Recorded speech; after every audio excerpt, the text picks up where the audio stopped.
Hi, my name is Zach Morrison. I was falsely accused, jailed, racially motivated, and as a result, I lost my scholarships and everything that I had at that time. Being black is not a sentence or anything like that.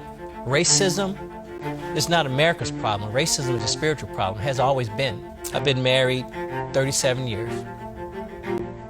I have 3 kids. I grew up in an integrated neighborhood.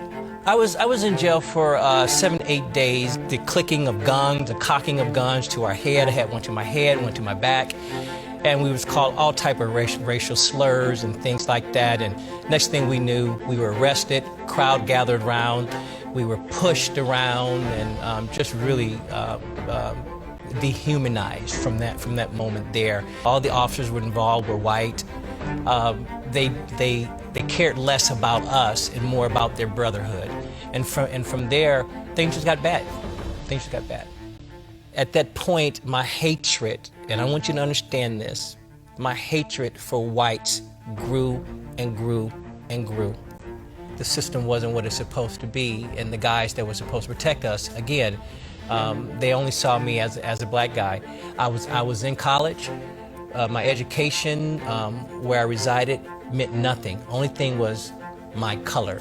And because of my color, it's why I lost my education, I lost my scholarships. When I graduated high school, I received so many scholarships for music. You know, they called me a prodigy. And with all of that being in jail, all of that just stripped and just went away. God had to really do a work in my life because I was just bitter. Yeah, just bitter. Just bitter. So now I'm in jail. I'm in LA County. I was approached by this gentleman in jail. I remember this so vividly. I walked into the cafeteria and I saw all the guys there. And of course, all eyes on me. You know, they probably wasn't, but it just felt that way. And this guy, listen to this. He rose up, he came over to me and he says, "You're not gonna make it." So you're not gonna make it. And so I asked him, "What do you want?" He says, "Nothing. I'm here for you." I became a belt to that guy's waist.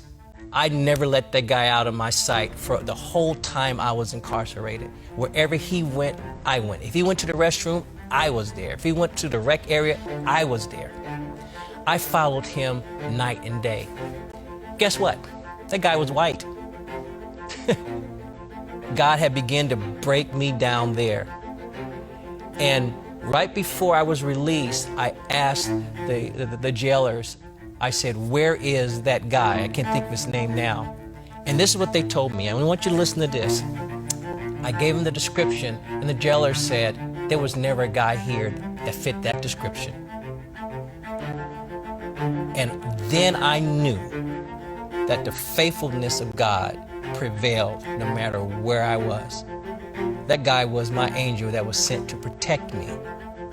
I tried to find him years later. I tried to find him while I was still there before I got released. And I got the same response from the inmates to the jailers. There was no one here that fit that description. God had bigger plans for me. I wasn't harmed. I wasn't abused while I was there, but God took very good care of me. After my 7th day, I received notification that I was going to be released. And this was part of my anger because I felt that my dad should have got me out. He should have came and bailed me out. When I spoke with him, he said, "You just have a day left." And man, that was just tough. But my attorney had already told me that I was going to be released, but I still need to go before the judge. And my time before the judge, a lot of things were said. And this what struck me. He said, all of your friends corroborated the same story, the same way, even when you were separated. You all told the same story. He said there wasn't any detail that was omitted. And he told me this, he said, "We're going to throw it out." At that time, I didn't know what throw it out meant. I didn't know if it was sealed, the record sealed. I just didn't know what that meant. I'm still angry. I'm just trying to get back to Long Beach. Okay. My story of 41 years. I'm hoping that you can take this story, and if you know someone that's dealing with this, is dealing with the hatred and dealing with retaliation, tell my story.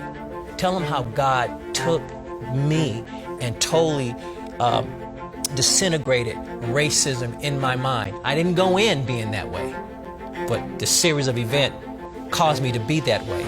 But only the power of Jesus Christ brought me back again. Hallelujah.